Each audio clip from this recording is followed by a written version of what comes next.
आप सभी को प्रभु यीशु मसीह के मधुर और मीठे नाम में एक बार फिर से प्रेमी सलाम। Very good evening to one and all, greetings to you in the name of our Lord and Saviour Jesus Christ. आइए हम लोग अपने अध्ययन में आगे चलेंगे, जो प्रकाशित वाक्य 19वां अध्याय है, उसका 7वें पद से 10वें पद तक आज शाम के समय हम लोग देखने वाले हैं। और विषय हमारा वही रहेगा, the hallelujah chorus of heaven, स्वर्ग का हालेलुया गान, पार्ट 2। ये भाग 2 है जो आज हम लोग देखने वाले हैं। और विशेष करके भाग 2 में हम लोग क्या देखने वाले हैं, वो है विवाह, जो मेमना है उसका विवाह, the marriage of the lamb. और इसका की वर्ड्स होगा 19 वर्स 7। और ये सारे कारणों को हम लोगों ने कल देखा था, आज भी कई कारणों को देखेंगे। आइए हम लोग प्रार्थना करें और शुरुआत करेंगे। आइए प्रार्थना करें। धन्यवाद देते हैं प्रभु इस समय के लिए जो तूने हमारे जीवन में दिया। एक बार फिर से जब हम तेरे पवित्र शास्त्र को पढ़ते हैं, हम प्रार्थना करते हैं तेरे पवित्र आत्मा की अगुवाई से हम में से प्रत्येक को प्रेरित कर, तेरे वचन की प्रेरणा से हम में से प्रत्येक को ज्ञान और बुद्धि से भर दे परमेश्वर। और परमेश्वर तेरे आत्मिक प्रकाशन से भर दे, ताकि उन बातों के बारे में हम जान सके जो तू हमें सिखाना चाहता है। सारी बात में तेरे नाम को महिमा देते हैं, यीशु के नाम से मांगते हैं, सुनो ग्रहण कर पिता, आमीन आमीन आमीन। आइए हम लोग शुरू करेंगे प्रकाशित वाक्य 19वां अध्याय, उसका 7 से 10। आज हम लोग 7 से 10 पूरा नहीं देखने वाले हैं, लेकिन 7 पद में क्या हो रहा है उसके बैकड्रॉप को हम लोग देखने वाले हैं, उसकी पृष्ठभूमि देखने वाले हैं, संदर्भ देखने वाले हैं। और उसके साथ ही साथ हम लोग देखने वाले हैं कि ये विवाह आखिर है क्या, और विवाह के संबंध में परमेश्वर ने क्या क्या बातों को कहा है, जो उसके और हमारे संबंध को बताता है, कलीसियाई संबंध को बताता है। और प्रकाशित वाक्य 19 का सिर्फ एक ही पद आज हम लोग देखने वाले हैं, वो है 7वां पद। और कई और बातें हम लोग देखेंगे कल इस पदों के द्वारा, लेकिन मैं थोड़ा सा आपको रिपीट करके फिर हम लोग आगे बढ़ेंगे। आज शाम को हम लोगों ने देखा पिछले 13 अध्याय में, मतलब 19 अध्याय से पहले पिछले 13 अध्याय में हम लोगों ने परमेश्वर के न्याय देखे, हम लोगों ने परमेश्वर का दंड देखा, हम लोगों ने विनाश देखा। लेकिन जब हम 19वें अध्याय में आए तो हम एक हर्ष और उल्लास को देख रहे हैं। और यह हर्ष कहां पर हो रहा है? स्वर्ग में हो रहा है। मैंने आपको कल बताया था, आपको याद होगा कि यह 7वां दर्शन है जो यूहन्ना को परमेश्वर ने दिया स्वर्ग से संबंध में, स्वर्ग के संबंध में। परमेश्वर ने उसको स्वर्ग में उठा करके लेकर के गया और वहां पर उसने इस दर्शन को देखा। तो 19 का पहले पद में हम लोग ये देखते हैं, वहां पर लिखा है इसके बाद। इसके बाद मतलब वो जो विनाश थे पृथ्वी पर, वो जो नाश थे, वो जो दंड थे, वो एक के बाद में एक आते गए, जो हम लोगों ने 6ठे अध्याय से लगा करके 18वें अध्याय तक देखा है। कौन से अध्याय से? 6 से लगा करके 18 अध्याय तक हम लोगों ने उस विनाश को देखा, हम लोगों ने उस न्याय को देखा, जो हम लोगों ने देखा 7 मोहरों के द्वारा। 7वीं मोहर के द्वारा 7 तुरही का न्याय को देखा, 7वीं तुरही के द्वारा 7 कटोरों के न्याय को देखा।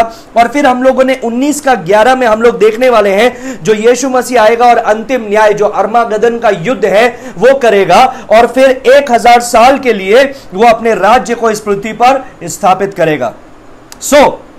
When we come to chapter number 19, the first 10 words is about the praise and worship. पहले जो 10 पद है, पद 1 से लगा करके पद 10 तक, 19वां अध्याय प्रकाशित वाक्य 1 से लगा करके 10 तक, we are seeing glorious praise in heaven above. हम लोग स्वर्ग में एक महिमामय स्तुति या प्रशंसा को देख रहे हैं। और मैंने आपको बताया था कल, अगर आपको याद हो, कि नए नियम में हालेलुया शब्द सिर्फ प्रकाशित वाक्य 19वें अध्याय में लिखा गया है। नए नियम में हालेलुया शब्द जो आज हम बहुत बोलते हैं, हर एक चीज में हम लोग बोलते हैं, और जिसका अर्थ है यहोवा की स्तुति हो, ऊंचे शब्द से परमेश्वर का जय जयकार हो, हलेल याह 2 शब्दों से मिलकर के बना है। ये नए नियम में प्रकाशित वाक्य 19वें अध्याय में 4 बार आया है, और हम लोगों ने कल उसको विस्तार पूर्वक देखा था। मैंने आपको यह भी बताया कि पुराने नियम में ये भजन संहिता के अंदर आया हुआ है, और मैंने आपको कई भजन बताए थे और कई बातों को बताया था कि उसका अर्थ क्या है। जब हम लोग 19वां अध्याय का 1 से 6 कल हम लोगों ने पढ़ा, तो हम लोगों ने अलग अलग चीजों को देखा, अलग अलग बातों को देखा, जिसके द्वारा परमेश्वर ने हमको वो कारण बताए कि स्वर्ग में ये आनंद के आखिर कारण क्या है, स्वर्ग में ये हालेलुया के कारण क्या है। और पहला कारण क्या था? मैंने आपको बताया पहले पद से, पहला कारण था the complete salvation is come. जो उद्धार है वो संपूर्ण हो चुका है। ये कौन सा उद्धार है? जो आदि से लगा करके परमेश्वर ने सोच करके रखा था, परमेश्वर के नियुक्त प्लान के अंदर था ये उद्धार। और अदन के वाटिका में जब पाप आया तो परमेश्वर ने वहां पर एक, हम लोग बोलते हैं प्रोटो इवेंगेलियन, मतलब प्री इवेंजलिज्म, जो हम लोग उत्पत्ति 3:15 में देखते हैं कि जब पाप दुनिया में आया, प्रभु ने एक रास्ता भी बताया और बोला इस स्त्री का वंश इस सांप के सर को कुचलेगा। तो परमेश्वर ने वो बात तय कर दी कि एक वंश आएगा जो परमेश्वर का वंश होगा। और फिर हम लोगों ने केन और हाबिल, उसके दो पुत्रों के बीच में भी हम लोगों ने बैर देखा, और हम लोगों ने देखा कि पृथ्वी पर क्या होने वाला है आने वाले समय के अंदर। वो दो भाइयों के द्वारा, वो पहले दो पुत्रों के द्वारा परमेश्वर ने हमको दिखा दिया कि इस पृथ्वी पर क्या होने वाला है। क्या होने वाला है? दो जातियां होने वाली है। एक परमेश्वर की निज प्रजा जो परमेश्वर के मार्ग को अपनाते हुए परमेश्वर के साथ में संबंध बनाती है, और दूसरे वे लोग जो बाबुल की मीनार बनाने में लगे हुए हैं, जो अपनी फसल को काट करके बलि देने के, दान देने के लिए लगे हुए हैं, मतलब अपने रास्ते को अपना रहे हैं। Those are the people। और फिर हम लोगों ने देखा वो सारी चीजों को क्या हुआ। तो ये जो उद्धार है, स्वर्ग में सबसे पहले आनंद मनाया गया कि ये उद्धार जो है ये संपूर्ण हुआ। ये उद्धार के लिए भविष्यवक्ताओं ने इंतजार किया था, ये उद्धार के लिए भजन संहिता में लोगों ने इंतजार किया था, ये उद्धार के लिए कई याजकों ने इंतजार किया था, ये उद्धार के लिए धार्मिकता के द्वारा जो बचाए गए लोग हैं उन्होंने इंतजार किया था। उन्होंने इंतजार किया था। आपको याद है जब हाबिल को मारा गया, परमेश्वर ने केन से आकर के पूछा कि तेरा भाई कहां है? उसने क्या बोला? बलवा किया, विद्रोह किया। क्या विद्रोह किया? यह नहीं कि मैं पश्चाताप करता हूं, परमेश्वर मुझसे गलती हो गई, मैंने अपने भाई को मार दिया, ये मुझसे पाप हुआ है। He did not repented.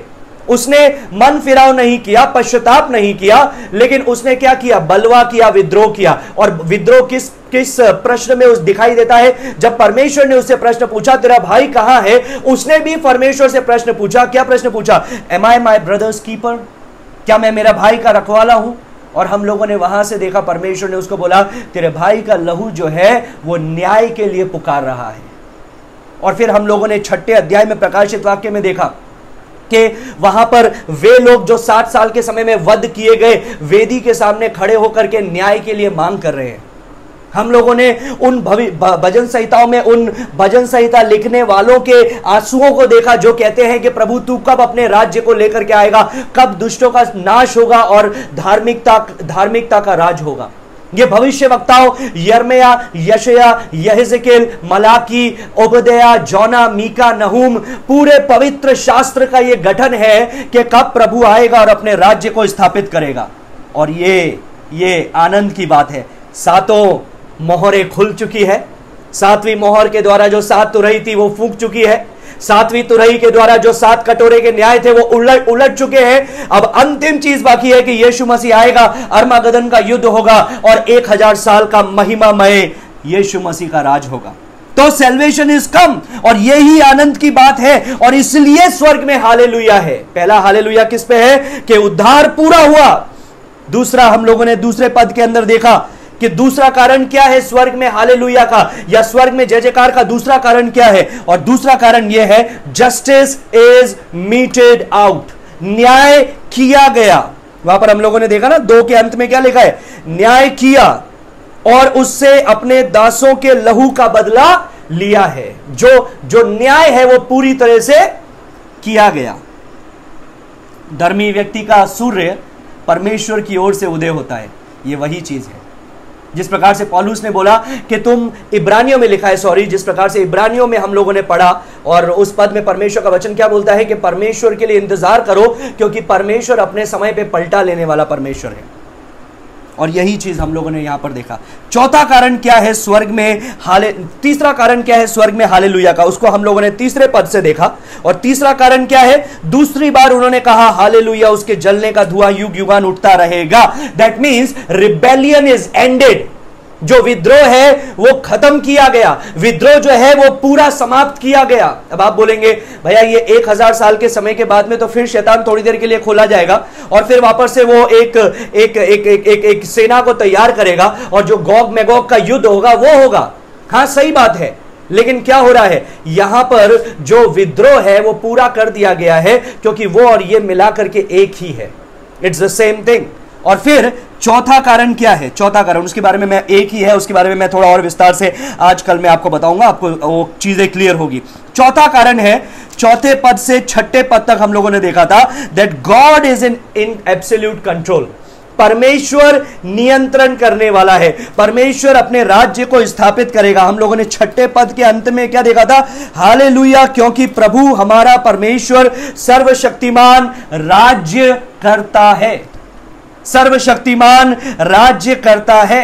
The man's dominion is ended forever. The number of 666, man is ended forever. And the complete control of God is established.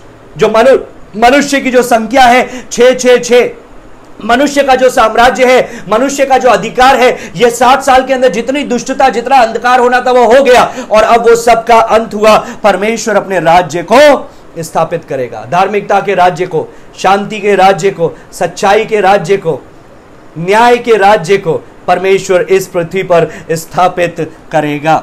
और अब हम लोग पांचवी चीज को देख रहे हैं जो 7वें पद से 9वें पद तक है, लेकिन आज हम लोग सिर्फ 7वां पद देखेंगे, सिर्फ वर्ड नंबर 7 आज हम लोग देखेंगे। 7 से 9 में पढ़ना चाहूंगा, वहां पर लिखा है, आओ हम आनंदित और मगन हो और उसकी स्तुति करें, क्योंकि मेमने का विवाह आ पहुंचा है और उसकी दुल्हन ने अपने आप को तैयार कर लिया है। उसको शुद्ध और चमकदार महीन मलमल पहनने का अधिकार दिया गया, क्योंकि उस महीन मलमल का अर्थ पवित्र लोगों के धर्म के काम है। तब स्वर्गदूत ने मुझसे कहा, यह लिख कि धन्य है वे जो मेमने के विवाह के भोज में बुलाए गए हैं। फिर उसने मुझसे कहा, यह वचन परमेश्वर के सत्य वचन है, यह वचन परमेश्वर के सत्य वचन है। So there is a hallelujah in heaven because salvation has come. स्वर्ग में एक हालेलुया है क्योंकि उद्धार आ पहुंचा है। स्वर्ग में एक हालेलुया है क्योंकि धार्मिकता और न्याय प्रबल हुए हैं। स्वर्ग में एक हालेलुया है क्योंकि विद्रोह का अंत हुआ है। स्वर्ग में एक हालेलुया है क्योंकि परमेश्वर पूरी तरह से नियंत्रण करने वाला है। और स्वर्ग में एक हालेलुया है क्योंकि मेमने का विवाह आ चुका है, मेमने के विवाह की घड़ी आ चुकी है। And his bride has made herself ready, और उसकी दुल्हन ने अपने आप को तैयार कर लिया है। हालेलुया, उसकी दुल्हन ने अपने आप को तैयार कर लिया है। I believe this wonderful text invite us to our own wedding. ये जो पद है ये हमारे स्वयं के विवाह के बारे में बता रहा है, क्योंकि विवाह किससे हो रहा है? कलीसिया से। दुल्हन कौन है? कलीसिया। तो ये आपकी और मेरी तस्वीर है। यहां पर मेरे प्रिय भाइयों बहनों, खुश हो जाए, हालेलुया चिल्लाए, परमेश्वर को महिमा दे, क्योंकि ये आपकी और मेरी तस्वीर है जो 7वें पद में प्रभु बता रहा है। ये प्रभु बता रहा है 7वें पद के अंदर इस बातों को। याद रखिए, विवाह एक ऐसा इलिस्ट्रेशन है या उदाहरण है या नमूना है या आदर्श है जिसके द्वारा परमेश्वर पवित्र शास्त्र में कई बातों को बताता है। लेकिन हमको सावधान रहना है कि सारे विवाह के जो इलिस्ट्रेशन है या विवाह के दृष्टांत है या विवाह के उदाहरण है, उसको मिला करके हमें एक विवाह का धर्म ज्ञान या थियोलॉजी बनाने की जरूरत नहीं है। मैं बताऊंगा आपको उसका मतलब क्या है। बहुत सारे परमेश्वर के वचन के प्रचारक क्या करते हैं, जितने विवाह के संबंध में, मेमने के विवाह के संबंध में जितने उदाहरण या दृष्टांत दिए गए नए नियम में, वे सबको मिलाकर के एक खिचड़ी बना लेते हैं और अपना खुद का एक धर्म ज्ञान विकसित कर लेते हैं जो परमेश्वर के वचन के अनुसार सही नहीं है। हमें सावधान रहना है उसके बारे में, हमें सावधान रहना है। The image of the marriage is used often for illustration of one kind और द अदर। ये जो विवाह का जो उदाहरण है या विवाह का जो स्वरूप है, इसको पवित्र शास्त्र में उपयोग में लिया गया है, एक बात को बताने के लिए, कई बार दूसरी बात को बताने के लिए। तो याद रखिए, ऐसा नहीं है कि एक उदाहरण दिया गया उसके अंदर सारी चीजें एक ही साथ लिंक है, नहीं। किसी इलिस्ट्रेशन, किसी उदाहरण के अंदर, दृष्टांत के अंदर एक चीज को बताया गया है, किसी दृष्टांत के अंदर विवाह की दूसरी चीज को बताया गया है। अब विवाह क्यों उपयोग में लिया गया? क्यों उपयोग में लिया गया? Because a marriage was the single greatest celebration known in that part of the ancient world. उस जो ancient world, middle east, Israel और वो जो एरिया है, उधर जो विवाह समारोह है वो सबसे भव्य समारोह माना जाता है, सबसे भव्य समारोह होता है। और आज भी अगर हम भारतीय नजरिए से भी देखें, वेस्टर्न कल्चर इज डिफरेंट, लेकिन अगर हम भारतीय नजरिए से देखें तो विवाह आज भी एक बहुत ही भव्य समारोह होता है। कई माता पिता, मैं जहाँ से हूँ नॉर्थ से, राजस्थान वगैरह, नॉर्थ इंडिया के अंदर कई माता पिता अपनी जिंदगी भर की पूंजी इसलिए कमाते हैं, इसलिए बचाते हैं, रिटायरमेंट का जो भी पैसा मिलता है उससे क्या करते हैं, बच्चों का भव्य समारोह करते हैं विवाह का। More than 10, 15, 20 lakhs, 10 lakh, 15 lakh, 20 lakh पानी की तरह पैसा बहाते हैं। क्यों? विवाह एक भव्य समारोह है, याद रहने के लिए।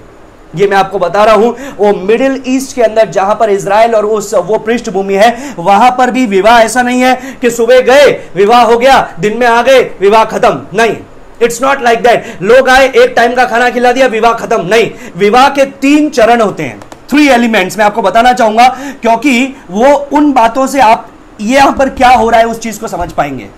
ये कौन से विवाह के कौन सी बातों को बता रहा है उस बात को आप समझ पाएंगे। So I am going to give you the context और द हिस्ट्री बिहाइंड इट। ये इसके पीछे क्या इतिहास है, विवाह का क्या इतिहास है उस मिडिल ईस्ट से या उस एंशियंट टाइम से, उसके बारे में मैं आपको कुछ बातों को बताना चाहूंगा। जैसे मैंने आपको बताया, विवाह एक दिन का समय का बात नहीं था, एक घड़ी नहीं है, लेकिन विवाह एक भव्य समारोह है जिसमें कई दिन शामिल हैं, कई रीति रिवाज शामिल हैं। There are many ceremonies within the marriage ceremony. विवाह के सेरेमनी में भी कई और समारोह हैं। फर्स्ट, पहला है, उसको बोलते हैं betrothal. betrothal ये नंबर 1 है, ये नंबर 1 है betrothal. Sorry, this is a betrothal. अभी betrothal का मतलब क्या है? सीधी भाषा में अगर समझा जाए तो इसका मतलब है मंगनी या सगाई, जिसको हम लोग बोलते हैं। लेकिन सगाई उतना गहराई से नहीं होता है जितना ये होता है। हिंदी में तो इसको सगाई लिखा हुआ है, हिंदी बाइबल में तो, लेकिन जो ये शब्द है betrothal, it's a old word called espoused. ये जो पुराना शब्द है उसका वो शब्द है इंग्लिश में espoused। और espoused क्या होता है? लीगल कॉन्ट्रैक्ट होता है। सुनिएगा गौर से, ये लीगल कॉन्ट्रैक्ट होता है जिसमें जो विवाह होने वाले हैं, पति और पत्नी, जिसका लड़का और लड़की जिसका विवाह होने वाला है, उसके माता पिता मिल करके इस कॉन्ट्रैक्ट पे साइन करते हैं अपने बच्चों के मैरिज के लिए। और कई बार ये कॉन्ट्रैक्ट कब साइन हो जाता है? बच्चे के जन्म लेने से पहले ही कॉन्ट्रैक्ट साइन हो जाता है। गौर से सुनिएगा, मैं आपको उस जगह के बारे में बता रहा हूं, ये चीजें यहां पर बाइबल में नहीं मिलेगी, लेकिन ये उसका संदर्भ है, ये उसका घटना है कि वहां पर क्या होता था, उसका इतिहास है। तो गौर से सुनिएगा। तो कई बार बच्चे के जन्म होने से पहले ये माता पिताओं के द्वारा कॉन्ट्रैक्ट साइन हो जाते थे। वो इस प्रकार से बोलते थे, जब मेरा एक पुत्र होगा और तब मैं तुम्हारी जो पुत्री होगी उससे मैं उसकी शादी करूंगा, और उनका बीच में एक कॉन्ट्रैक्ट साइन हो जाएगा। और ये कॉन्ट्रैक्ट ज्यादातर लीगल होता था, ज्यादातर जो होता था लीगल एंगेजमेंट्स होती थी, और इसके पीछे बाइंडिंग्स होती थी। अगर वो कानूनी तरफ से लिखा पढ़ी की है तो उसके अंदर दोनों की जिम्मेदारी है। ऐसी नहीं कि ओ आज सगाई कर ली, कल पसंद नहीं आया, चलो सगाई तोड़ दी। नहीं, ऐसा नहीं होता था। वो लीगली वो लोग बाउंड होते थे, एक दूसरे के पीछे जिम्मेदार होते थे। और इजराइल कल्चर में तो हम लोग ये देखते हैं कि अगर सगाई कर ली गई और अगर लड़की हो सकता है किसी और के साथ में संबंध के अंदर पाई गई, और अगर लड़की गर्भवती हो गई, तो उसका एक ही रास्ता है, वो उसको मार डालेंगे, वो उसको पत्रवा करके मार डालेंगे। इतनी सख्ती के साथ में वे इस चीज को पालन करते थे। कई जगह पर बच्चों के जन्म लेने से पहले इस प्रकार से नहीं होता था। पहले ये सगाई का जो रस्म है ये नहीं होती थी माता पिता के बीच में। कई बार तो बच्चों के जन्म होने से पहले हो जाती थी, कई बार पहले नहीं होती थी, बच्चों के जन्म होने के बाद में ये रस्म होती थी। और माता पिता एक दूसरे के साथ में कमिटमेंट कर देते थे कि ये मेरा जो बेटा है उसकी शादी तुम्हारी बेटी के साथ में होगी, और उसका सगाई कर दी जाती थी। सगाई कर दी जाती थी। सगाई होने के बाद में वे अपने अपने घर पे रहेंगे, एक दूसरे के साथ में नहीं रहेंगे। हम लोग इंडियन कल्चर में इस बात को ज्यादा अच्छी तरह से समझते हैं। और ज्यादातर ये क्या सिमिलैरिटीज देखी जाती थी, दोनों परिवारों के बीच में सिमिलैरिटीज, समानता देखी जाती थी। या तो सामान्य उद्देश्य है उनका, सामान्य कारोबार है, या एक दूसरे का जीवन शैली एक जैसा है, एक ही स्थान से है, और ये सारी चीज देखभाल करके वे आपस में सगाई कर देते थे। और मैंने इस प्रकार से नोट किया है, सुनिए आप गौर से। They were wise enough to know that if you try to build a marriage on the flurries and the panics of romantic love, you are going to have some major disappointment. Hindi में बताऊंगा, यदि आप अपने प्रेम संबंधों और प्रेम के ताने बाने पर शादी रचाने की कोशिश करते हैं तो आपको कुछ बड़ी निराशा हो सकती है। वे लोग इस बात को जानते थे। तो वे लोग क्या करते थे, उन लोगों को पता था विवाह सिर्फ हस्बैंड और वाइफ का साथ में रहना नहीं है, विवाह है पारिवारिक परिवार का साथ में जुड़ना, परिवार का जो काम है उसको साथ में जुड़ना और एक सामाजिक रिश्ते को वो बताता है। तो अगर वो अलग अलग स्थान से है, अलग अलग चीजों को करने वाले, अलग अलग मानसिकता है, तो उनको पता है आज नहीं तो कल कुछ ना कुछ समस्या आ सकती है। तो वे लोग इन बात को भली भांति समझ करके इस प्रकार से करते थे। लेकिन अगर आपके पास मूल्य और मानकों और नैतिकता और विश्वासों की एकजुटता है तो परिवारों के बीच गुजरती है तो उस रिश्ते में कुछ जुड़ने को रहता है। क्या बता रहे हैं? वो इस प्रकार से कह रहे हैं कि ये जो सगाई की रस्म की जाती थी, ये एक दूसरे का कारोबार, माता पिता क्या कर रहे हैं, उसके लड़की के माता पिता क्या कर रहे हैं, लड़के के माता पिता क्या कर रहे हैं, वो सब देखभाल करके परिवारों का एक दूसरे के साथ में परिवार मिल रहे हैं या नहीं है, मेल हो रहा है या नहीं है, वो सारी चीजों को देख करके माता पिता क्या कर देते थे, ये सगाई की रस्म को कर देते थे। इसके बाद में दूसरा स्टेप आता था, second step, which is called presentation. ये होता था लड़का लड़की शादी की उम्र के हो गए, उस समय में ये वाला जो प्रक्रिया है वो होती थी। अब प्रेजेंटेशन का मतलब क्या है? प्रस्तुतिकरण। अब प्रस्तुतिकरण जो है ये एक्चुअली में एक फेस्टिविटी है, एक समारोह है, एक भव्य समारोह है, या एक तरह से बोलेंगे तो एक त्योहार का जैसा वे लोग इस चीज को मनाते थे।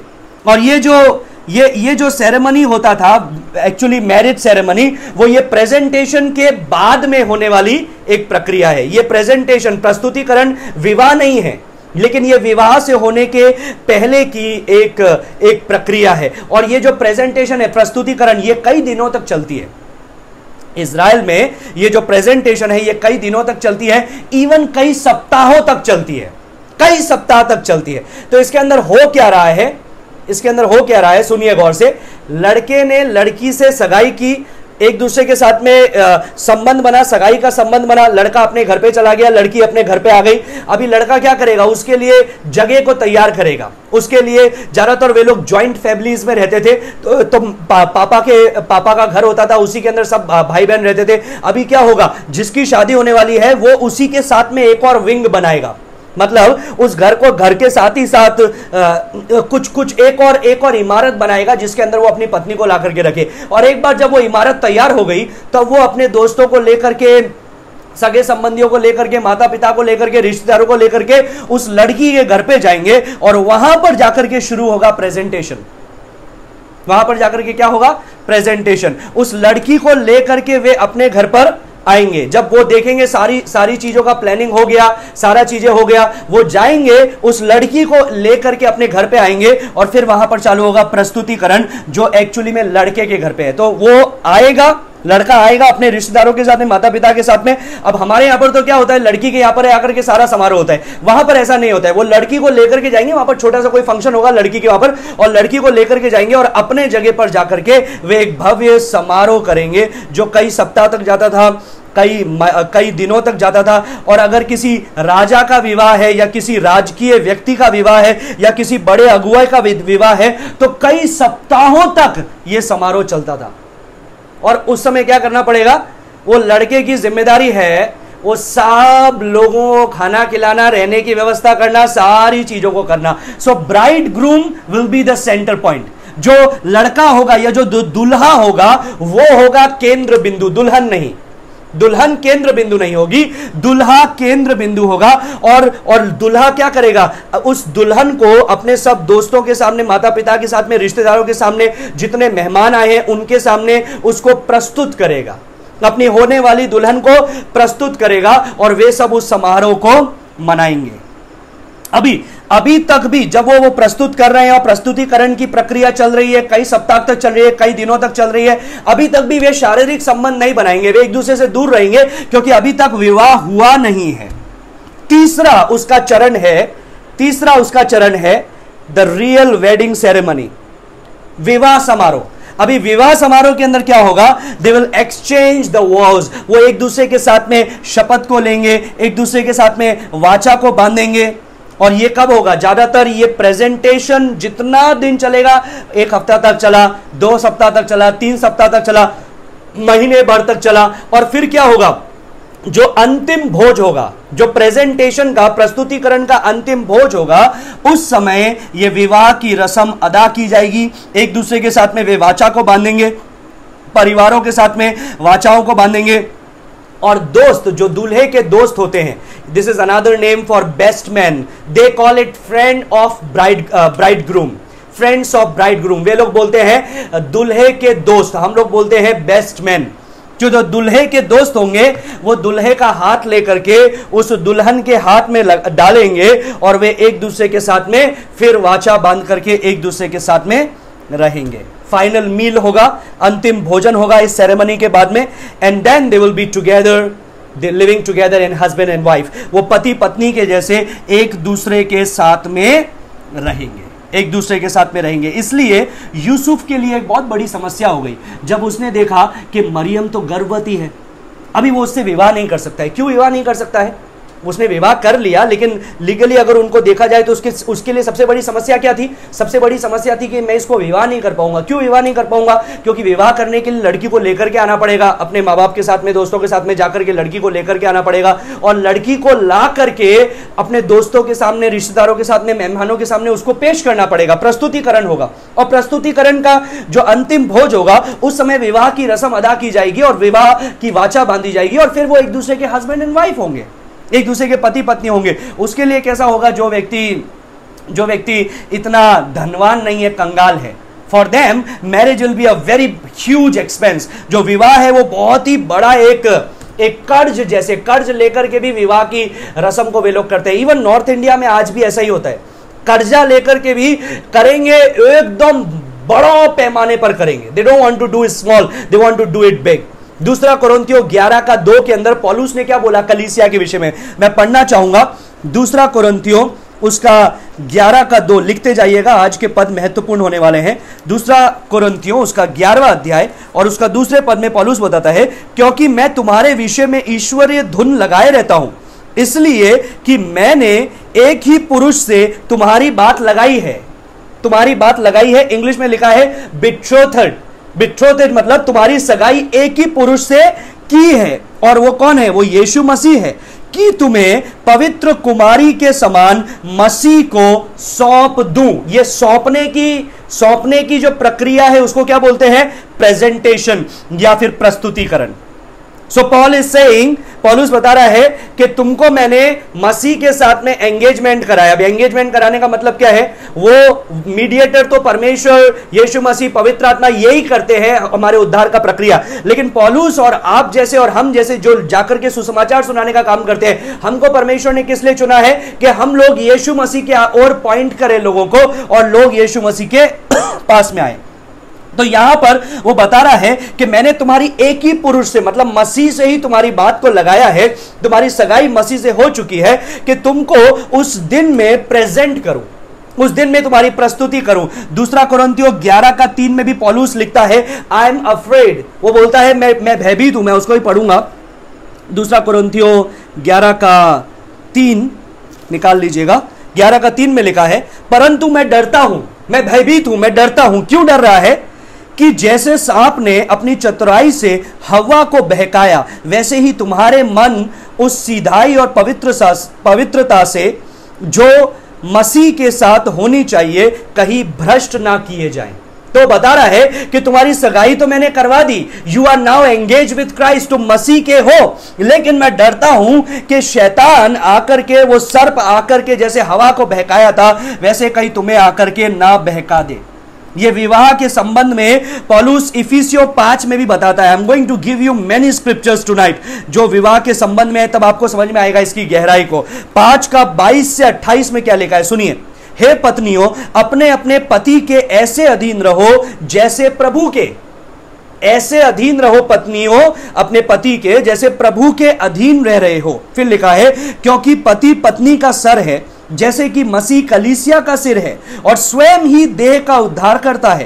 पर जैसे कलीसिया मसीह के अधीन है, वैसे ही पत्नियां भी हर बात में अपने अपने पति के अधीन रहे। अब यह विवाह के द्वारा परमेश्वर आपको और मुझे पति पत्नी के संबंध के बारे में बता रहे हैं, और इस पति पत्नी के संबंध के द्वारा वो मसीह और कलीसिया के संबंध को बता रहा है। फिर 25 में क्या लिखा है? हे पतियों, अपने अपने पत्नी से ऐसा प्रेम रखो जैसा मसीह ने भी कलीसिया से प्रेम करके अपने आप को उसके लिए दे दिया, कि उसको वचन के द्वारा जल के स्नान से शुद्ध करके पवित्र बनाए और उसे एक ऐसी तेजस्वी कलीसिया बनाकर अपने पास खड़ी करे। अभी सुनिए कैसी? जिसमें ना कलंक, ना झुर्री, ना कोई और ऐसी वस्तु हो, वरन पवित्र और निर्दोष हो। इसी प्रकार उचित है कि पति अपनी अपनी पत्नी से अपनी देह के समान प्रेम रखे। जो अपनी पत्नी से प्रेम रखता है वो अपने आप से प्रेम रखता है। यहां पर परमेश्वर हमको हस्बैंड एंड वाइफ के रिलेशनशिप के बारे में, पति पत्नी के संबंध के बारे में बता रहा है, साथ में मसीह और कलीसिया के संबंध के बारे में भी बता रहा है कि यीशु मसीह कलीसिया को कैसे कैसे प्रेजेंट करना चाहता है, कैसे प्रस्तुत करना चाहता है। निर्दोष, निष्कलंक, कोई दाग, कोई धब्बा नहीं। सो अगेन यहां पर हम लोग देखते हैं कि जो कलीसिया है वो यीशु मसीह के साथ में उसका सगाई हुआ है। By the way, Hebrew chapter 11 verse 20 लिख लीजिएगा। 13 वर्स 20, इब्रानियों 13 का 20 में वहां पर ऐसा लिखा है, यीशु मसीह ने अपने लहू के द्वारा उस वाचा को बनाया है। वो जो वाचा बनाई है वो कैसे बनाई है? अपने लहू के द्वारा उसने वो वाचा को बनाई है। God the father signed a contract with his son in eternity past. अनंत काल के अंदर, भूतकाल के अंदर परमेश्वर पिता ने अपने पुत्र के साथ में एक वाचा बांधी, और उस वाचा में वो दुल्हन का नाम है इज़राइल, तो है ही, उसके साथ में उन लोगों का नाम है जो उद्धार पाने वाले हैं, जो उसको स्वीकार करने वाले हैं। और अनंत काल में परमेश्वर ने जगत की उत्पत्ति से पहले, जगत की नींव रखे जाने से पहले परमेश्वर ने यह इच्छा की, उसने हमको छुड़ाया, उसने हमारा नाम उस जीवन की पुस्तक में लिखा, और वो हमको कैसे प्रस्तुत करना चाहता है? निष्कलंक, निर्दोष, सुंदर कलीसिया को प्रस्तुत करना चाहता है उस दिन। सो यहां पर 7वें पद में वही लिखा है कि हम आनंदित और मगन हो कि उसकी स्तुति करें, और मेमने, क्योंकि मेमने का विवाह आ पहुंचा है। मेमने का विवाह आ पहुंचा है। Who is this? ये विवाह जिससे हो रहा है, दुल्हन कौन है? Who is this bride? This is the church, this is you and me, जिसको परमेश्वर ने अनंत काल में चुन लिया कि वो आपको और हमको उस मसीह के साथ में एक करे।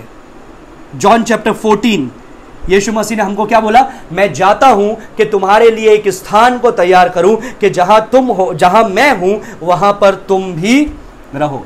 सो रिमेंबर अगेन, मैंने आपको बताया था, this is a very simple picture what Jesus is giving here. यीशु मसीह एक बहुत ही सरल तस्वीर को यहां पर बता रहे हैं, एक बहुत ही सरल बातों को जो वहां पर विवाह में होता है उसके द्वारा यीशु मसीह स्वर्गीय बातों को बता रहा है। और क्या बता रहा है? मैंने आपको बताया था, जैसे एक बेटे की जिम्मेदारी रहती है, उसने सगाई तो कर ली, अब बेटे की जिम्मेदारी रहती है घर पर आने के बाद में कि अपने घर को तैयार करे, एक स्थान को तैयार करे, और जब स्थान तैयार हो जाता है उसके जो पिता हैं वो उस स्थान का मुआयना करते हैं, और उसके पश्चात वो जाते हैं और उस लड़की को लेकर के आते हैं, और फिर प्रेजेंटेशन की जो रस्म है वो अदा की जाती है, प्रस्तुतिकरण की जो प्रक्रिया है वो चलाई जाती है, और उसके बाद में वाचा बांधी जाती है और वो एक दूसरे के साथ में रहने लगते हैं। तो यहां पर यीशु मसीह यही बता रहा है कि सगाई तो कर ली है, आई हैव बिथ्रोटेड यू, मैंने तुमसे सगाई कर ली है, और वो जो वाचा है वो मैंने अपने लहू से बांधी है, अपने लहू से, और मैं गया हूं तुम्हारे लिए एक स्थान को तैयार करने के लिए। So this is helpful for us to understand. ये बहुत ही अच्छा है हमारे लिए समझना कि जब कलीसिया का रैप्चर होता है, जब कलीसिया उठा ली जाती है, तब क्या होता है? वो प्रेजेंटेशन की रस्म अदा की जाती है। 7 साल जब पृथ्वी के अंदर 7 years, 7 साल जब पृथ्वी के ऊपर प्रलय आ रहा है, ट्रिब्युलेशन आ रहा है, स्वर्ग में क्या हो रहा है? समारोह हो रहा है। स्वर्ग में क्या हो रहा है? उस 7 साल में समारोह हो रहा है। आप लोग सोच रहे होंगे ना इतने दिनों से कि पृथ्वी पर तो ये सारी चीजें हो रही है, लेकिन कलीसिया तो स्वर्ग में है। स्वर्ग में क्या हो रहा है? कलीसिया क्या कर रही है? वो ये हो रहा है, वहां पर 7 साल के लिए कलीसिया का प्रेजेंटेशन हो रहा है। कलीसिया का जो ये विवाह का जो ये समारोह से पहले जो रस्म है उसको पूरा किया जा रहा है, प्रेजेंट की जा रही है, और गिफ्ट दिए जाते हैं। उस समय कई तोहफे दिएगा जो हस्बैंड, होने वाला हस्बैंड है, वो अपनी ब्राइड को क्या करेगा? दुल्हन को क्या करेगा? तोहफे देगा। और वैसे ही प्रभु हमको भी स्वर्ग में तोहफे देगा, गिफ्ट्स। प्राइजेस, पुरस्कार दिए जाएंगे। और फिर हम लोग आगे जब इस वचन के अंदर पढ़ते हैं तो इसी चीज को हम लोग देखते हैं। तो इटर्निटी पास्ट में, मतलब अनंत काल में प्रभु ने हमसे सगाई कर ली, यीशु मसीह और हमारी सगाई हो गई, हमारा नाम लिख दिया गया। हमारा उद्धार तो बाद में हुआ, 2019 में हुआ होगा, 2015 में हुआ होगा, 2005 में हुआ होगा, उससे पहले हुआ होगा, लेकिन पहले से वो प्रभु ने हमारा नाम लिख दिया है उस दुल्हन के अंदर। अभी क्या हो रहा है, जब कलीसिया उठा ली जाती है, महिमा के अंदर उठा ली जाती है, तब वहां पर प्रस्तुतिकरण की जो प्रक्रिया है वो चलाई जाती है, और अंतिम के अंदर वो विवाह का समारोह जो हम यहां पर देखते हैं, जब 7 साल का समय पूरा हुआ, 7 साल का समय पूरा हुआ।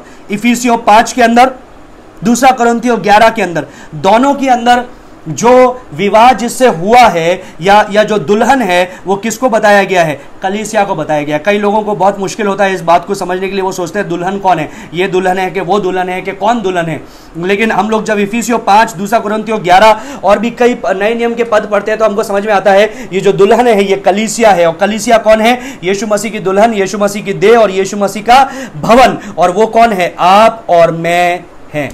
सो फ्रॉम जीसस ओन लिप्स, यीशु मसीह के स्वयं के मुंह से भी हम लोग उसकी बातों को, विवाह की बातों को सुनते हैं। सुनिएगा यीशु मसीह क्या कहता है, मत्ती रचित सुसमाचार उसका 9वां अध्याय उसका 15वां पद, मत्ती 9 उसका 15 पढ़ना चाहूंगा वचन से। क्या कहता है, यीशु ने उनसे कहा, क्या बाराती जब तक दूल्हा उनके साथ है शोक कर सकते हैं? बाराती जब तक दूल्हा उनके साथ है क्या वो शोक कर सकते हैं? पर वो दिन आएंगे जब दूल्हा उनसे अलग किया जाएगा, उस समय वे उपवास करेंगे। तो जब दूल्हा आया, वो सगाई का रस्म किया गया, तब आनंद ही आनंद है। लेकिन जब वो दूल्हा चला गया तब पृथ्वी पर शोक है। आनंद तो है लेकिन शोक किस बात का है कि कब वो वापस आएगा, कब दूल्हा वापस आएगा। और दुल्हन क्या कर रही है, उपवास रख रही है, प्रार्थना कर रही है, अपने आप को तैयार कर रही है। आज कलीसिया भी तो यही कर रही है, आज कलीसिया भी तो यही कर रही है, अपने आप को तैयार कर रही है, श्रृंगार कर रही है, आत्मिक श्रृंगार, आत्मिक श्रृंगार कर रही है, अपने आप को वचन के द्वारा शुद्ध कर रही है। और यीशु मसीह स्वयं हमको वचन के द्वारा, पवित्र आत्मा के द्वारा हमको शुद्ध कर रहा है, ताकि एक दिन वो आएगा और समारोह शुरू होगा। सो इन अदर वर्ड्स, यीशु मसीह यहां पर बता रहा है कि जब दूल्हा उनके साथ में है तो वहां पर दुख मनाने की जरूरत नहीं है, पीड़ा मनाने की जरूरत नहीं है। लेकिन एक समय आने वाला है जब आनंद का समय होगा, जब ब्राइड ग्रूम जो दुल्हा है वो वापस आएगा। और वही चीज हम लोग प्रकाशित वाक्य 19 में देखते हैं। वो बोलता है, हम आनंदित और मगन हो और हम स्तुति करें क्योंकि मेमने का विवाह आ पहुंचा है। मरकुस 2 का 19, लूका 5 का 34, इन दोनों ही पदों के अंदर यह बताया गया है कि यीशु मसीह स्वयं दुल्हा है, यीशु मसीह स्वयं दूल्हा है। यूहन्ना के अंदर भी कुछ कहा गया है। यूहन्ना कुछ कहता है, यूहन्ना बपतिस्मा देने वाला विवाह के संबंध में कुछ कहता है। 3 का 29 और 30, यूहन्ना 3 उसका 29 और 30 वचन कहता है, जिसकी दुल्हन है वही दुल्हा है, जिसकी दुल्हन है वही दुल्हा है। तो दुल्हन कौन है, कलीसिया। दुल्हा कौन है, मसीह। फिर लिखा है, परंतु दुल्हे का मित्र जो खड़ा हुआ उसकी सुनता है, दुल्हे के शब्द से बहुत हर्षित होता है। अब मेरा ये हर्ष पूरा हुआ है। तो वो अपने आप को क्या बता रहा है, वो अपने आप को बता रहा है that I am the friend of the bride groom. दुल्हे का मैं मित्र हूं, दुल्हे का मैं मित्र हूं। वो क्या करने के आया था, रास्ता तैयार करने के लिए आया था, स्थान तैयार करने के लिए आया था। वो यीशु मसीह के पहले जन्म लेकर के उसके लिए क्या कर रहा था, मार्ग सीधा करने का काम उसका था, मार्ग को तैयार करने का काम उसका था। तो यहां पर वही बता रहा है कि मैं तो दुल्हे का सिर्फ दोस्त हूं। और फिर 30 पद में लिखा है, अवश्य है कि वो बढ़े और मैं घटूं। क्यों वो बढ़े और मैं घटूं? क्योंकि जब दुल्हे के दोस्त का काम तब तक होता है जब तक मार्ग तैयार हो, और एक बार जब दुल्हा आ जाता है तो दुल्हे के दोस्त को कोई नहीं पूछता है, सब लोग दूल्हे को पूछते हैं, है कि नहीं? हाँ, दूल्हे के दोस्त की बहुत बड़ी वैल्यू होती है जब वो पहले आकर के कुछ तैयारी करवाता है कि दूल्हा आने वाला है, मैं तैयारी करवा रहा हूं। लेकिन जैसे ही दूल्हा आ जाता है, दूल्हे की दोस्त की कोई वैल्यू नहीं रहती है, दूल्हे की वैल्यू हो जाती है। Now the bride groom becomes the centre position और the centre of attraction, not the friend of the bride groom. तो वो यही बता रहा है कि अब वो आ गया है और मैं बहुत ही हर्षित हूं, मैं घटूं और वो बढ़े। मैं घटूं और वो बढ़े। मत्ती 22 के अंदर मैं आपको लेकर के जाना चाहूंगा ताकि आपको कंफ्यूजन नहीं हो कि यह आखिर विवाह के संबंध में क्या बताया जा रहा है। मत्ती 22 उसका पहले पद से लगा करके हम लोग पढ़ेंगे और मैं आपको उसमें से बताना चाहूंगा कि यहां पर एक विवाह भोज के दृष्टांत के द्वारा प्रभु हमको कुछ बातों को बता रहा है उस आने वाले विवाह के बारे में। 22 का 1 देखेंगे। यीशु, मत्ती 22 का 1, फिर यीशु ने उनसे दृष्टांत में कहा। यीशु ने उनसे दृष्टांत में कहा। अभी दृष्टांत क्या है? दृष्टांत है स्वर्गीय चीजों को बताने के लिए दुनियावी या पृथ्वी के उदाहरण, जिसके द्वारा स्वर्गीय बातों को प्रभु बता सके या आत्मिक बातों को बता सके। क्या बता रहा है? सुनिए। स्वर्ग का राज्य उस राजा के समान है जिसने अपने पुत्र का विवाह किया। राजा के समान है जिसने अपने पुत्र का विवाह किया। तो यहां पर सेंटर फिगर कौन है? राजा और उसका पुत्र। अब राजा कौन है? परमेश्वर पिता। उसका पुत्र कौन है? यीशु मसीह। अब ये दृष्टांत के द्वारा जब हम लोग यहां पर देखते हैं तो यहां पर उस विवाह के दृष्टांत को उपयोग में लिया गया है कई बातों को स्थापित करने के लिए, बताने के लिए। मत्ती 9 के अंदर से मैंने आपको ये बताया विवाह के बारे में। मरकुस 2 के अंदर वही चीज लिखा है। लूका 5 के अंदर वो लिखा गया है। यूहन्ना 3 का 29 और 30 में जहां पर यूहन्ना बपतिस्मा देने वाले ने बोला कि मैं सिर्फ एक दुल्हे का दोस्त हूं, मैं दुल्हा नहीं हूं। I am not the one that you have been looking for. I am just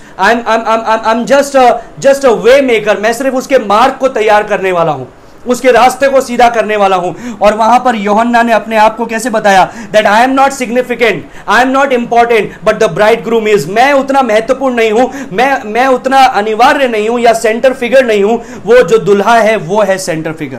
अभी यहां पर हम एक कहानी को सुनते हैं जहां पर ये बाप ने, जो राजा है, उसने अपने पुत्र का विवाह करने के लिए सोचा और तीसरे पद में लिखा है उसने अपने दासों को भेजा कि निमंत्रित लोगों को विवाह के भोज के लिए बुलाएं, परंतु उन्होंने आना ना चाहा।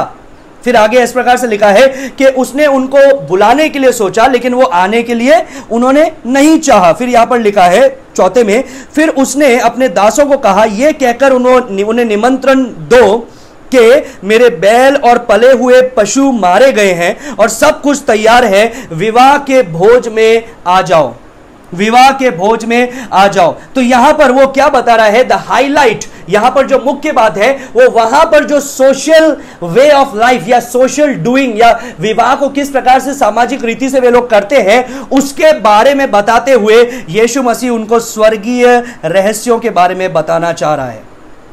अब यहां पर किसका विवाह हो रहा है? राजा के पुत्र का विवाह हो रहा है। राजा के पुत्र का विवाह हो रहा है और राजा क्या कर रहा है? अपने पुत्र के लिए एक विवाह का समारोह दे रहा है, प्रेजेंटेशन। और यह प्रेजेंटेशन हफ्ते भर चल सकता है, कई सप्ताहों तक चल सकता है, महीने भर चल सकता है, कई महीनों तक चल सकता है, क्योंकि वो राजा इतना सक्षम है और इतना धनवान है। उसने अपने जानवरों को पाला पोसा है कि वो इस भोज के लिए उनको उपयोग में ले। This will be the greatest of all marriage party in the country. उस देश में यह सबसे बड़ा विवाह समारोह होने वाला है, विवाह समारोह होने वाला है। और यहां पर क्या हो रहा है? वो भोज के लिए उनको निमंत्रण किया गया, भोज के लिए उनको बुलाया गया। Who is the king? God the Father। और जो यीशु मसीह है वो उसका पुत्र है। वो क्या कर रहा है? उस विवाह समारोह को पिता जो है उसमें लोगों को आमंत्रित कर रहा है, बुला रहा है। अभी जो लोग सुन रहे होंगे यीशु को ये दृष्टांत बोलते हुए, सुनिए उस जगह पर क्या हो रहा है उसके अनुसार सोचिए। जो लोग सुन रहे होंगे वे लोग बोलेंगे, now come on, this is going to happen. ऐसा कभी नहीं होने वाला है। अगर राजा ने बुलाया, अगर कोई और भी बुला रहा है तो सब लोग जरूर जाते हैं विवाह के अंदर। क्यों? अच्छा खाना खाने को मिलेगा, अच्छी संगति होगी, दोस्तों से मिलने के लिए मिलेगा, एक बहुत ही हर्षोल्लास का समय होगा जहां पर किसी चीज का टेंशन नहीं है, हर्ष ही हर्ष है, पार्टी ही पार्टी है, आनंद ही आनंद है, डांस ही डांस है और मनोरंजन ही मनोरंजन है। और अगर राजा ने बुलाया है तो कोई भी लोग उसका इंकार नहीं करने वाले। तो सुनने वाले लोग सोच रहे होंगे, अरे क्या बक रहा है यीशु मसीह, क्या बोल रहा है यीशु मसीह, क्या बोल रहे हैं आप? ऐसा तो कोई नहीं करेगा, ऐसा तो कोई नहीं है जो राजा ने बुलाया, राजा ने आमंत्रण दिया और वो लोग जा रहे नहीं हैं। राजा ने निमंत्रण दिया और वे लोग नहीं जा रहे। लेकिन 6 पद में वहां पर क्या लिखा है? अन्य लोगों ने जो बच रहे थे उसके दासों को पकड़ करके उनका अनादर किया और उनको मार डाला। अभी ये तो लोग सोच ही नहीं सकते हैं कि राजा ने बुलाया और वो इनकार कर रहे हैं, और ये सोचना तो बिल्कुल भी कल्पना से बाहर है कि उन्होंने राजा के सेवकों को जो बुलाने के लिए आए थे उनको पकड़ करके मार डाला। This is unimaginable for them. वे लोगों के लिए कल्पना भी नहीं कर सकते हैं कि ऐसा कोई लोग करेंगे। इतना बड़ा समारोह है, इतने बड़े हस्ती हमको बुला रहे हैं, यह तो हमारा सौभाग्य है कि हम जाएं। ये उसका सौभाग्य नहीं है कि हम जाएं, ये हमारा सौभाग्य है कि हम जाएं। ये हमारा सौभाग्य है कि हमको बुलाया गया है। सोचिए कैसा होगा यदि देश के राजा ने, देश के प्रेसिडेंट ने आपको निमंत्रण भेजा कि आपको शादी में आना है, पर्सनल इनविटेशन भेजा कि आपको शादी में आना है और समारोह में आना है। आपको पता है भैया, अगर देश का प्रेसिडेंट बुला रहा है तो हमारा क्या बोलते हैं, आओ भगत में तो कोई कमी पेशी नहीं होगी। खाना तो जैसा हम सोच नहीं सकते वैसा खाना मिलने वाला है। और कैसा होगा यदि हम बोले, कहानी सुनाते सुनाते कोई व्यक्ति बोले और लोगों ने मना कर दिया, तो हम लोग क्या बोलेंगे, यार पागल है क्या, मना क्यों किया, मूर्ख है क्या, उसका दिमाग फिर गया है क्या। और मना कर दिया तो मना कर दिया, अगला वो व्यक्ति बोले कि उन लोगों ने उसको पकड़ करके मार डाला। ये तो और भी बड़ा कानूनी अपराध है कि एक तो जा रहे नहीं है, ऊपर से उसके सेवकों को पकड़ करके मार डाला। और ये किसके विषय में यीशु मसीह बोल रहा है, किसके विषय में बोल रहा है? यीशु मसीह बता रहा है भविष्य वक्ताओं को, परमेश्वर के सुसमाचार के सेवकों को, राज्य के सेवकों को, याजकों को, जो परमेश्वर का वचन प्रचार करते हैं, प्रेरितों को पकड़ करके मार डाला है तुम लोगों ने मार डाला है। सोचिए कितना बड़ा झटका उनको लगा होगा जब उनको समझ में आया होगा ये तो हमारे बारे में बोल रहे हैं भाई, ये तो हमारे बारे में बोल रहे हैं कि हमने ऐसा किया, हमने उनको मार डाला। 7वें पद में लिखा है, तब राजा को क्रोध आया और उसने अपनी सेना भेज करके उन हत्यारों का नाश किया और उसके नगर को फूंक दिया।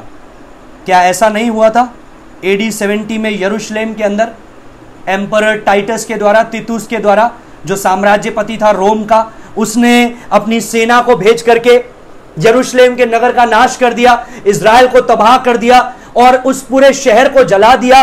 10 लाख से भी ज्यादा इज़राइल के लोगों को मौत के घाट उतार दिया गया। ऐसा ही हुआ, ऐसा ही हुआ। उन्होंने ना सिर्फ उसके सेवक को मारा लेकिन उसके पुत्र को भी मार डाला, जो आया उसका सुसमाचार सुनाने के लिए, उस भोज में लोगों को शामिल करने के लिए, उस भोज में लोगों को शामिल करने के लिए। क्या आज भी ऐसा ही नहीं हो रहा है मेरे प्रिय भाइयों बहनों? उस भोज के लिए हम लोगों को आमंत्रण दे रहे हैं। हम बोल रहे हैं कि तुम क्यों नरक की ओर जा रहे हो, तुम क्यों वहां पर मरते रहोगे अनंत काल के लिए, मृत्यु के अंदर जा रहे हो, तुम आओ उस भोज में शामिल हो। और आज भी उन लोगों को मार डाला जा रहा है। This is the same thing which is happening. ये कोई देश का प्रेसिडेंट आमंत्रण नहीं दे रहा है, आकाश और पृथ्वी को बनाने वाला परमेश्वर आमंत्रण दे रहा है। And this imaginary is beautiful. ये सुंदर बात को बता रहा है। ये सुंदर बात क्या है? ये सुंदर बात यह है कि परमेश्वर ने जो कलीसिया है उसको बुलाया है, कलीसिया है उसको बुलाया है। क्या करने के लिए? As a guest, as a guest. यहूदियों ने परमेश्वर का इंकार किया और परमेश्वर ने कलीसिया को स्थान दिया, क्योंकि अगले पद में लिखा है, तब उसने अपने दासों से कहा, विवाह का भोज तो तैयार है परंतु निमंत्रित लोग योग्य नहीं ठहरे, इसलिए चौराहों पर जाओ और जितने लोग तुम्हें मिले सबको विवाह के भोज में बुला लाओ। आज यही हो रहा है। जब वहां पर सुसमाचार स्वीकार नहीं किया गया, सुसमाचार पृथ्वी के कोने कोने तक फैल गया और हर एक लोगों को निमंत्रण दिया जा रहा है। आज आपके द्वारा, मेरे द्वारा, सोशल मीडिया के द्वारा, पासवानों के द्वारा लोगों को निमंत्रण दिया जा रहा है कि तुम आओ और उस भोज में शरीक हो। अतः उन दासों ने सड़कों पर जाकर के क्या बुरे क्या भले जितने मिले सबको इकट्ठा किया और विवाह का घर अतिथियों से भर दिया। सब लोगों को इकट्ठा किया। तब राजा अतिथियों को देखने के लिए भीतर आया तो उसने वहां एक मनुष्य को देखा जो विवाह का वस्त्र नहीं पहने था। अब ऐसे भी लोग आ गए जो लोग अपने आप को बोलते हैं, हम तो विवाह के भोज में के लिए आए हैं, हम तो उस मेमने के विवाह में शामिल होने के लिए आए हैं। और क्या होगा? राजा बोलता है यहां पर अगले पद में लिखा है, उसने उनसे कहा, हे मित्र, तू विवाह का वस्त्र पहने बिना यहां क्यों आ गया? उसका मुंह बंद हो गया। तब राजा ने सेवकों से कहा, इसके हाथ पांव बांधकर उसे बाहर अंधियारे में डाल दो, वहां रोना और दांत पीसना होगा, क्योंकि बुलाए हुए तो बहुत हैं परंतु चुने हुए थोड़े हैं। बुलाए हुए तो बहुत हैं परंतु चुने हुए थोड़े हैं। Does this symbolize something else also? क्या ये हमको कुछ और भी बताता है? हाँ, ये हमको बताता है कि कई ऐसे भी लोग हैं जो उस विवाह के अंदर आ रहे हैं, जो बोल रहे हैं कि ओ हम तो उस विवाह के भोजन के लिए आए हैं, बट दे आर नॉट क्लोथेड। और यहां पर जो वस्त्र पहने हुए हैं, वो वस्त्र क्या है एक्चुअली? वो वस्त्र है धार्मिकता का वस्त्र। वो वस्त्र है जो यशायाह बताता है धार्मिकता, यशायाह 61 का 10 के अंदर, वो धार्मिकता का वस्त्र, राइट गारमेंट, धार्मिकता का वस्त्र यीशु मसीह के द्वारा। There are many people even in the church today who says I am the bride, who says yes I'm the true follower of Jesus, but they are not, वे नहीं हैं। उन्हीं के बारे में आपको याद है मत्ती 7 के अंदर यीशु मसीह ने क्या बोला? दूर हो जाओ, मैंने तुम्हें कभी नहीं जाना। वो बोलेंगे, हे प्रभु क्या हमने तेरे नाम से ये नहीं किया, वो नहीं किया? और यीशु मसीह बोलेगा, मैंने तुम्हें कभी नहीं जाना। So there are two kinds of people who come to follow Jesus. One who are really clothed in righteousness, one who are just namesake Christian, जो नाम से मसीह है। 19वें अध्याय प्रकाशित वाक्य में जब हम लोग देखते हैं, हम उस भोजन के बारे में देखते हैं, उस मेमने के भोज के बारे में देखते हैं, और वो वहां पर ये बता रहा है वो कलीसिया वो भोजन के अंदर आती है। कलीसिया सिर्फ वो भोजन के अंदर शरीक नहीं हो रही है, लेकिन कलीसिया दुल्हन भी है और यीशु मसीह है जो वो दुल्हा है। मत्ती 25 एक और जगह मैं आपको लेकर के जाऊंगा और विवाह के बारे में कुछ बताऊंगा वहां से। मत्ती 25 वहां पर ये एक सुप्रसिद्ध सुचर्चित एक पद है जो 10 कुंवारियों का दृष्टांत है। कई लोगों ने इसको प्रचार किया, आप लोगों ने कई बार इसमें से सुना होगा। 1 से 4 पढ़ना चाहूंगा। आप ऐसा लिखा है, स्वर्ग का राज्य उन 10 कुंवारियों के समान होगा जो अपनी मशालें लेकर दुल्हे से भेंट करने को निकली हैं। उनमें 5 मूर्ख और 5 समझदार थी। मूर्खों ने अपनी मशालें तो ले ली परंतु अपने साथ तेल नहीं लिया, परंतु समझदारों ने अपनी मशालों के साथ अपनी कुप्पियों में तेल भी भर लिया। अभी यहां पर वो एक दृष्टांत बता रहा है, दृष्टांत के द्वारा वो परमेश्वर के राज्य को बता रहा है। अभी यहां पर ये जो 10 कुंवारियां हैं, ये क्या कर रही है? इंतजार कर रही है। ये 10 कुंवारियां कौन है? ये मेड्स हैं फॉर द ब्राइड। दुल्हन की जो मेड बोलते हैं ना, अभी हम भी तो उसको बोलते हैं, दुल्हन के साथ में जो खड़ी रहने वाली है, वही है ये 10 कुंवारियां जो अपने आप को तैयार करके रखी है दुल्हे के आने के लिए और इंतजार कर रही है दुल्हे के आने के लिए। They are waiting for the bride groom. वो उस दुल्हे का इंतजार कर रही है। He gets to come whenever he wants। अभी एक चीज बहुत ही अच्छा है कि दुल्हा दुल्हन के समय के अनुसार नहीं आता है। दुल्हा जब चाहता है, जब ठीक समय होता है, जब वो तैयार होता है, तब वो आता है। अभी ऐसा क्यों?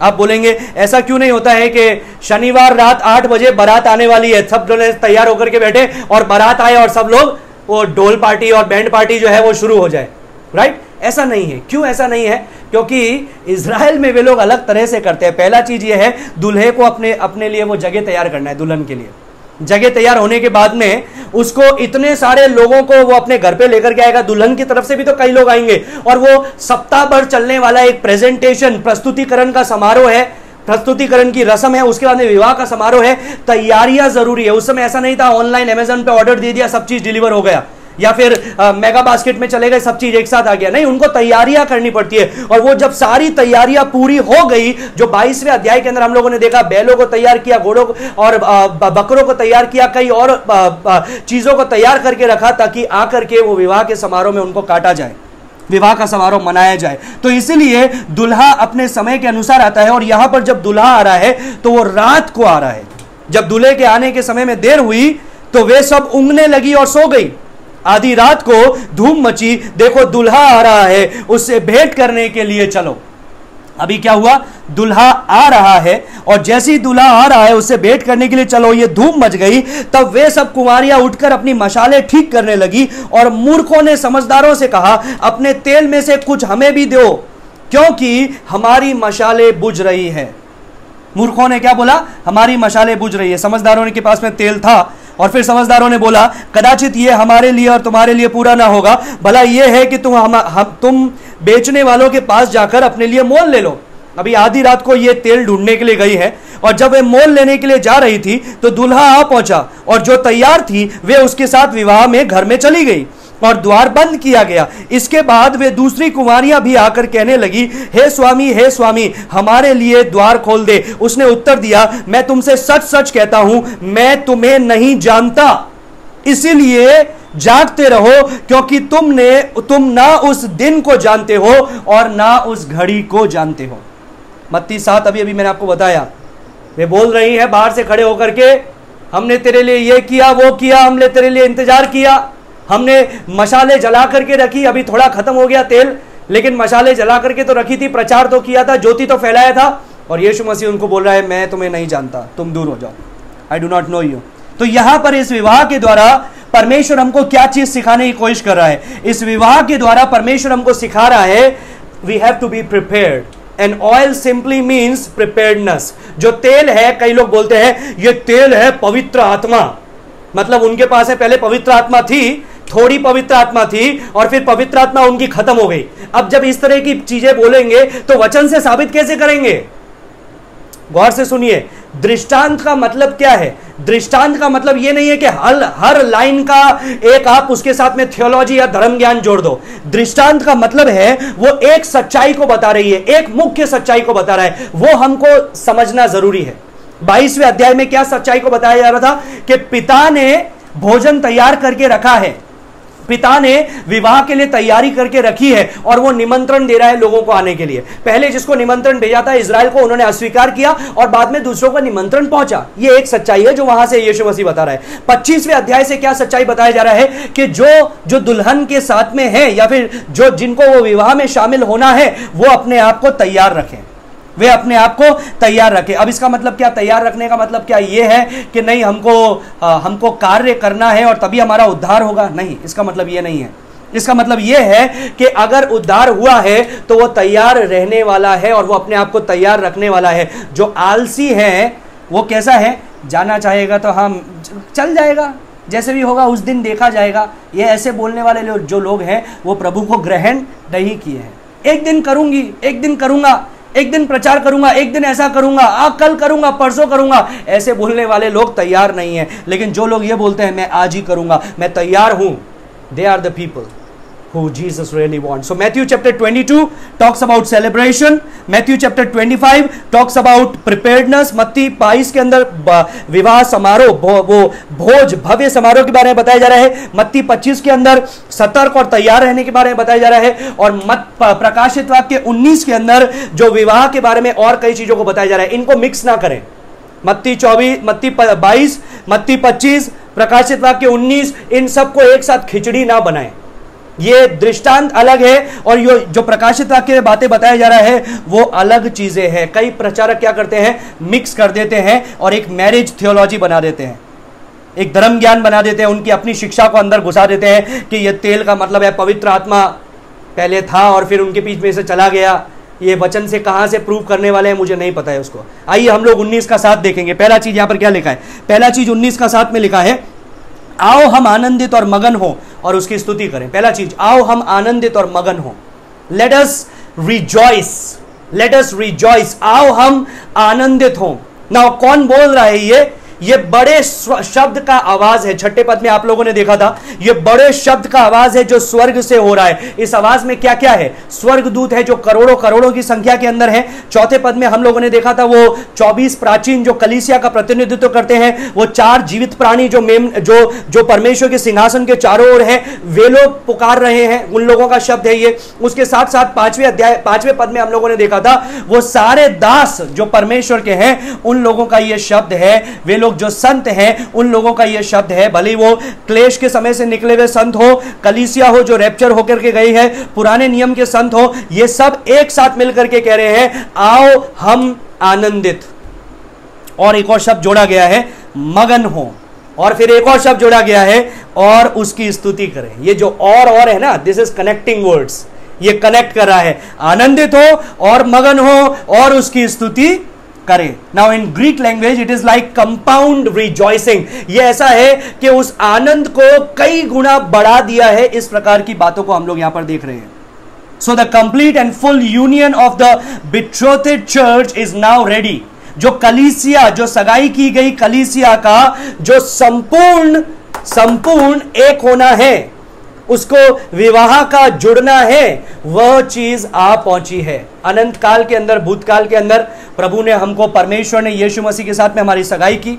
वो बात आपके और मेरे लिए तब पूरी हुई जिस दिन आपने यीशु को और स्वीकार किया अपने जीवन में। रैप्चर के द्वारा हम वो 7 साल के लिए प्रेजेंट किए जाएंगे, सबके सामने क्या किया जाएगा? प्रस्तुतिकरण की जाएगी कलीसिया की। इसलिए हम अपने आप को तैयार रखें, इसलिए हम अपना बेस्ट करें, ताकि हमको जो मुकुट मिले वो क्या करे? जो दुल्हन है वो अपने दुल्हे के चरणों में रखे। तो दुल्हन की ये जिम्मेदारी है, वो अपने आप को श्रृंगार करे, आत्मिक श्रृंगार, जो आत्मा के वरदान दिए गए हैं, जो आत्मा के फल दिए गए हैं, उससे वो अपना श्रृंगार करे और वो अपने आप को तैयार रखे। और अब ये ग्रेट सेरेमनी हो रही है, which is in verse 7 to 9, जो 7 से 9 के अंदर हम लोगों को देखने के लिए मिलता है। नाउ व्हाट डू आई से, मैं क्या बताना चाहता हूं? चैप्टर नंबर 21 जब हम लोग पढ़ते हैं, 21वां अध्याय, ये जो सेरेमनी है ये चलती जाएगी, चलती जाएगी, चलती जाएगी, चलती जाएगी। जो विवाह समारोह है ये चलता जाएगा 1000 साल के समय के लिए, 1000 साल के समय के लिए। अब ऐसा मैं क्यों बता रहा हूं? क्योंकि 21 का 1 और 2 को पढ़ेंगे। 21 का 1 और 2 में क्या लिखा है? फिर मैंने नए आकाश और नई पृथ्वी को देखा, क्योंकि पहला आकाश और पहली पृथ्वी जाती रही थी और समुद्र भी ना रहा था।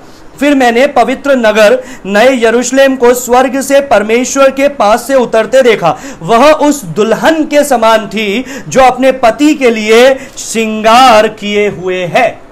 फिर से एक दुल्हन का उदाहरण, फिर से एक विवाह का उदाहरण के द्वारा परमेश्वर हमको कुछ बातों को यहां पर बताना चाह रहा है।